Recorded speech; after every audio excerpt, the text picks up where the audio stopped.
Was it the holidays? No, it wasn't that. Well, then why you decide to come in tonight? Um, I'm trying to fix my mind. Howard is All right, thanks for joining us again for another Movie Lingo. I'm Ron. Clearly, I'm by myself today, so we're just going to jump right into it. We're doing Collateral Beauty. Movie came out right before the holiday season. I'm going to look at my phone to kind of tell you some of the people inside the story if I need to. But it takes place in New York during Christmas.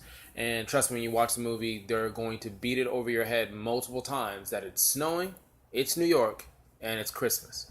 I think that was basically one of the co-stars, actually. Will Smith is the headliner in this. He plays a guy by the name of Howard. He is at a marketing firm. He is a gift, a person with words that it just uses as gifts that he delivers to his employees all over the world. I mean, he can talk. He's a charmer. It's classic Will Smith. He's not really Mad Men Will Smith, though I was curious to see how that plays out. But basically what it is he's inside a firm in which he started himself. It's him and a partner. His partner is played by Ed Norton. Yeah. His partner is a lover. You know, he's basically a promiscuous guy, but something tragic happens in his life. His 6-year-old daughter dies. That's a part of the movie, okay? That's no spoiler alert, but just letting you know there's going to be spoilers. But that's in the trailer, okay? So his daughter dies. Drastically, his life changes. He goes from this smooth-talking, clean-shaved, very fashionista type style where he's not shaving. I don't know if the guy's taking showers. It's looking rough. I mean, I'm not trying to be disrespectful if you ever lost anybody, but he goes from before working in retail to working in retail real fast. So in this situation, his friends, he's got a few friends. One of them is played by Kate Winslet. She's Claire. And another one is played by Michael Pena. Last movie I saw him in was Ant-Man. Who's hilarious. He's always doing some stuff. He can be funny and serious. Basically what happens is their friend Howard, Will, is just disconnected from the rest of the world. One of the things he starts off saying, starting the movie off, is the why. Why do you wake up out of bed? Why do you do what you do? What makes you live? What's your passion? He's lost his why. One of the things he talks about in why is 3 things. He talks about time, love, and death. He said that's what marketing firms use, or at least what he uses, to attract the buyer. He doesn't want to trying to trick them into buying stuff. He wants to connect on those 3 levels, and that's what determines a purchase. Pretty cool. It makes sense.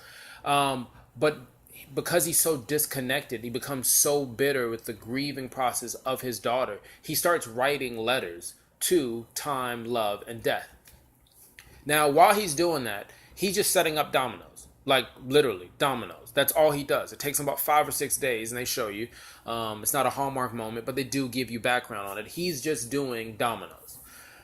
While he's doing it, the company's going under. Because if you've watched Mad Men or understand marketing, your relationship with your clientele is super important. And because of that, for whatever the reason, obviously the grieving process, people are bailing on this company. His company is going under. And his 2 or 3 best friends are going to lose their jobs. Not to mention, I think there's like 300 other individuals. They need him to sign some paperwork and switch some stuff over. He doesn't do it. So the whole idea is, let's get 3 actors to portray love, time, and death. Make him snap out of it. And then he'll sign his documentation to save the company, and they can all go on to their merry lives. That's probably the longest idea to tell you what the movie is about. But how did I feel about the movie? I enjoyed it. Thought it was a good movie. Unfortunately, I don't think it's going to do well in the box office. I mean, it only cost $35 million to make, and I think that was honestly just to pay for the A-listers that you have. I mean, you've got people that are nominated and won countless awards in their career in movies. It's, like I told somebody, it's like having people for a 5-star restaurant and you recruit them for their talent at a 5-star restaurant only to stick them at McDonald's. Nothing against McDonald's or fast food. It's just they were overqualified for the role. Unfortunately, the movie's pace had times where it literally was just crying and then not crying, then crying, then not crying. And there's nothing wrong with that. If you want a Hallmark moment, well, that's exactly what this movie is. I've never seen snow before, but I was watching, I was like, man, I can't wait to go see some snow. But unfortunately, while you're kind of like Will Smith and you're so busy crying, you don't see the glaring holes in the fact that this acting cast could have just blown this movie out of the water. And had you had, I want to say, more connection with the message they wanted to give you. So one of the things about it was you had time, you had death, and you had love. They all paid him a visit. The plan was to make it where he kind of lost his mind and they were going to edit him out, or edit out love, death, and time, so that he would look to private investigators if he was crazy so they can sign off the documentation and keep it going. But the twist that they want to give you on this is time, death, and love actually were time, death, and love. See, the movie's not about Will Smith's character at all. It's similar in a way, what it tries to do to Arrival, to make you think. It just doesn't tug on your heart long enough. Time, death, and love actually were time, death, and love. They were actually sent from wherever, they don't explain, sent to work on the three friends. See, Michael Pena's character, he's actually has a health condition that's coming back, and he's actually dying. Death is the one that's talking to him and telling him, hey, listen, you need to figure out what you're going to do with your life, because if you don't tell your family and friends, they're not going to be able to enjoy what it is. And it was nice to hear what she was saying. Like, hey, listen, I'm here to kill you and death and all the other stuff, but you got to enjoy the process. Then you had, let's see, who's the other character? You had Kate Winslet's character. She plays Claire. Her clock is ticking. She wants to have kids and she's running out of eggs. Her person that she was working with, the actor that she was working with, was who she thought was just a kid, was Time. Time was basically just letting them know, hey, listen, you could have kids. It's not the end of the world. You might not be able to do them naturally, but you could actually do them by adopting or freezing an egg. So you can have that option. And then Norton's character, actually, because he was a helpless romantic, no, he wasn't, he was a gigolo. Because he got around, he ended up getting a divorce. So he was disconnected from his daughter. So love was there, played by Kate Winslet, something like that. I don't know, Titanic. She was actually there for love, which makes sense because she did Titanic, and every time I think of her, I think about a romance or something.